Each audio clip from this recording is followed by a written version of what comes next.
Welcome back to the State and Local Sports Show. I'm here with Mark Tennis from Cal High Sports.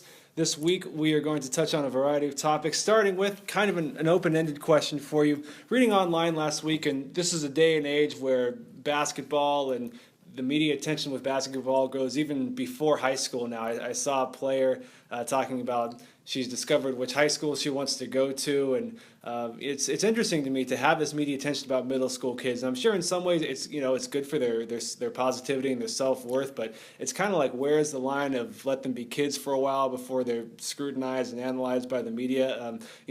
I know you cover high school sports, you have to do rankings, but you're also a father yourself. How do you kind of fall when we're talking about kids who are 12, 13 years old being analyzed? Yeah, I think it goes too far. I think, when there's a player like Jason Kidd, when he was in high school in the Bay Area, there was a lot of interest in where he was going to go to high school. And when he said he was going to go to St. Joseph, it got a little mention, but it wasn't a big deal because we didn't have social media now. And social media, I think, plays a big part in it. But it is overplayed. I like to see most kids kind of, quote, stay kids, unquote, for until maybe their sophomore year. But of high school. But I know in basketball it's a little different than other sports because the younger kids are actually scrutinized by people, and they have mixed tapes and all kinds of things when they're freshmen in eighth grade. It gets to be too much. So I don't know. I'm kind of with you though on most of it. I think it is overplayed, and there are a lot of examples of kids who in the eighth grade never really developed, and those are the ones you kind of feel sorry for. Is you kind of let them stay kids for a while longer. Yeah, it's the off-season club sport culture. It's a lot of sports, but specifically, you mentioned how basketball is different because of the exposure that AAU provides. And I like one of the things that you've said, not just today, but over time, is that if you are Pac-12 good, or if you are professional good, you will be seen eventually. I really like the example you brought up before we were talking in the show with Aaron Rodgers and kind of the era he grew up in. Sure, the era he grew up in, the coaches weren't taking their kids to camps and combines and all those kind of things. I think if Aaron Rodgers were in Chico, California today, it's way up there. And I think if Aaron was coming out of Chico, California today, the coach would take him around to a camp or a combine. Somebody would see him throw, and it would just be, wow, this guy has an incredible arm, and he would be heavily recruited. Unlike what did happen is he wasn't really known until he went to Butte College, and Jeff Tedford saw him throwing. But I think in today's culture, players like that are going to get seen and discovered a lot easier. You guys come out with the Northern California and Southern California Player of the Week for both boys and girls basketball every week. Junior Ballard, a Lathrop sophomore, scored 51 points in the win at Sierra on Friday. Sierra, a four-time defending league champ, defending section champ. Ballard's had an incredible season. He's averaging 25 points, and he's the second consecutive player from the Valley Oak League to be named after Jaelen Ragsdale the week before. I know you've seen a bit of the VOL. What does that say about not just the area for hoops, but that league to win that award twice in a row? We really try not to pick a player from the same area or the same league 2 weeks in a row. We really try not to, but we kind of really had to when Junior goes for 51 points, in a game at Sierra, and it was just too much considering what other players we were considering. So we basically had no choice but to make it 2 weeks in a row. The other thing that was interesting was almost a similar performance to the one of Ragsdale the week before, in that they both went nuts in the fourth quarter. I noticed that Junior Ballard had 26 points in the fourth quarter, and he was 10 of 10 from the free throw line in like the last 35 seconds of the game.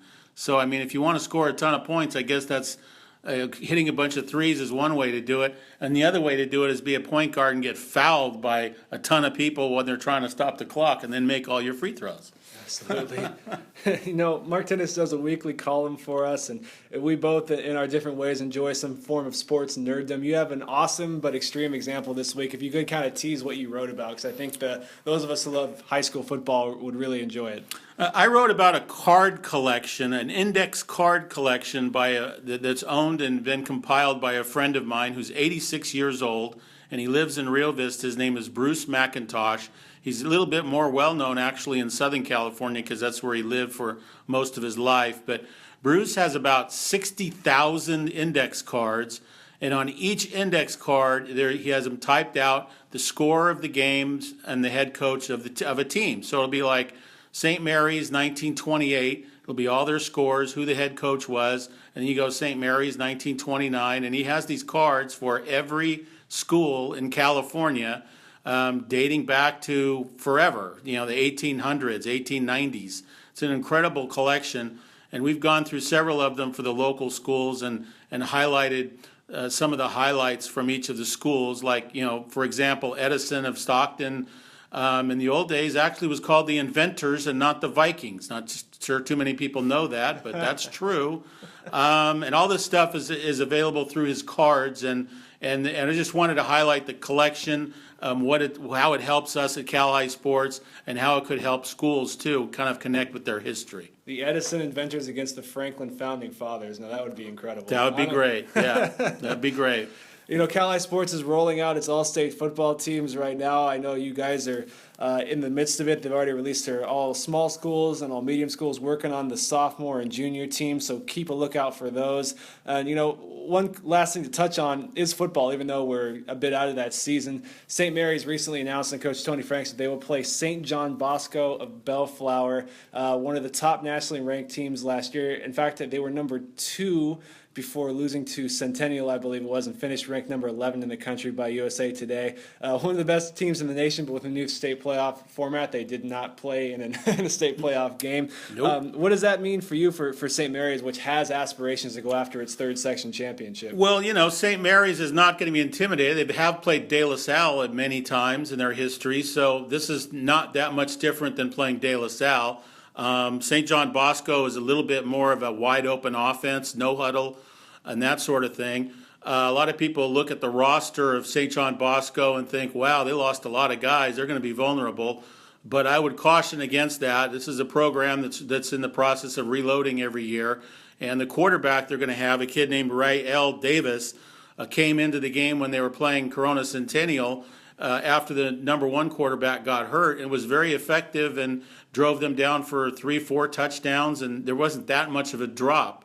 So even though they're going to have a new quarterback and a lot of new players, I think the kids they're going to have, like this kid Rael Davis, and then they have a very good offensive lineman who will be everybody's All-American. I think his name is Wyatt Davis, a big giant lineman. So some of the interior battles with St. Mary's linemen against him will be very good to watch, very, very intriguing to watch. So it'll be good. I'm glad St. Mary's is stepping up and playing somebody like that. I think it's a really smartly put together schedule for St. Mary's. Very difficult. They open with Cardinal Newman at home, which is not quite the caliber of a St. John Bosco, but perennially pretty good in the North Bay area. Then they go to Modesto Central Catholic, the 4-time defending state champion down in Modesto. They get Cosumnes Oaks from Elk Grove, which isn't quite up there with the section heavies, the Folsoms, that kind of thing, but still a team that can put up points. They put up 62 points on Lincoln to open the playoffs last year, and their 5th preseason team is yet to be determined. So could be another special season for St. Mary's. Like I said, looking for section title number 3. That's a long way off, though. Mark, thanks as always for joining us. We really appreciate it. Again, read his column on the amazing index card football collection this week in the Record. Thank you.